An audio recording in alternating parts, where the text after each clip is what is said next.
Praise the lord. యేసుక్రీస్తు వారి పరిశుద్ధమైన నామంలో మీ అందరికీ వందనాలు, శుభాలు తెలియపరుస్తూ ఉన్నానండి. దేవుని కృప లేనిదే మనం ఈ లోకంలో బ్రతకలేమండి. మనము కృపాకాలంలో ఉన్నాము. దేవుడు మనల్ని కోపగించుకుంటే లేదా దేవుడి ఉగ్రత ఉంటే మనం ఈ లోకంలో ఏ మనుషులు కూడా బ్రతకలేరు. మనుషులు ఇంకా పాపం చేస్తూనే ఉన్నారు. దేవుడు కృపనిస్తూ ఉన్నాడు. దేవుడు మనుషుల్ని ప్రేమిస్తున్నాడు కాబట్టే మనం ఇంకా సజీవ లెక్కలో ఉన్నాము. ఈ లోకంలో మనుషులు ఎలా ఉన్నారు, మనల్ని మనం ఆత్మ పరీక్షణ చేసుకున్నప్పుడు కొంత క్యారెక్టర్లు మనం చూసుకున్నప్పుడు మనుషులు పాపం చేస్తూ ఉన్నారు. దేవుడు క్షమిస్తాడు. దేవుడు ఖచ్చితంగా నన్ను క్షమిస్తానే ఉంటాడు.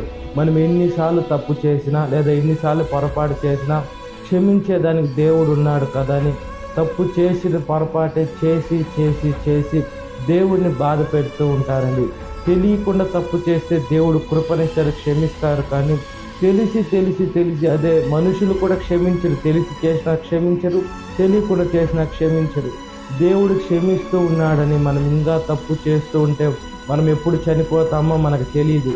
ఎప్పుడు మన పోకడు ఉంటుందో తెలియదు. దేవుడు రాకడ ఎప్పుడు ఉంటుందో తెలియదు. కాబట్టి దేవుడు కృపనిస్తున్నాడని అది మనం సద్వినియోగం చేసుకోకుండా మనం ఇంకా పాపంలో ఉంటే మనం శిక్షకు లోనవుతాము. దేవుడికి లెక్క చెప్పాల్సి ఉంటుంది. కాబట్టి మనం ప్రతి ఒక్క పాపాన్ని వదిలిపెట్టి మనం ఆయన బిడలుగా ఈ లోకంలో జీవించినట్లుగా ప్రార్థన.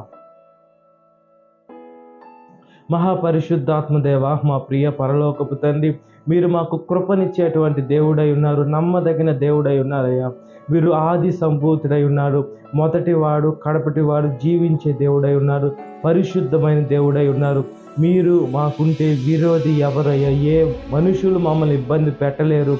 మీరు కృపనిస్తూ ఉన్నారు. మీ బిడ్డల చుట్టూరు మీ కాపాడే దూతలు ఉన్నాయి. మేము దేనికి భయపడకుండా ఏసే మేము మిమ్మల్ని విశ్వసించే శక్తిని దయచేయండి. ఏసే మనుషులు అనుకుంటున్నారు మమ్మల్ని మేము దేవునికి తెలియకుండా చేస్తున్నాము లేదా మనుషులకు తెలియకుండా చేస్తున్నామని.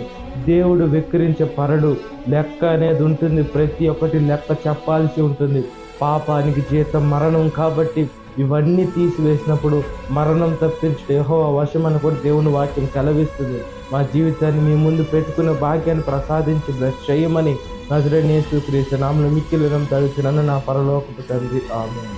Praise the Lord. God bless you. Have a great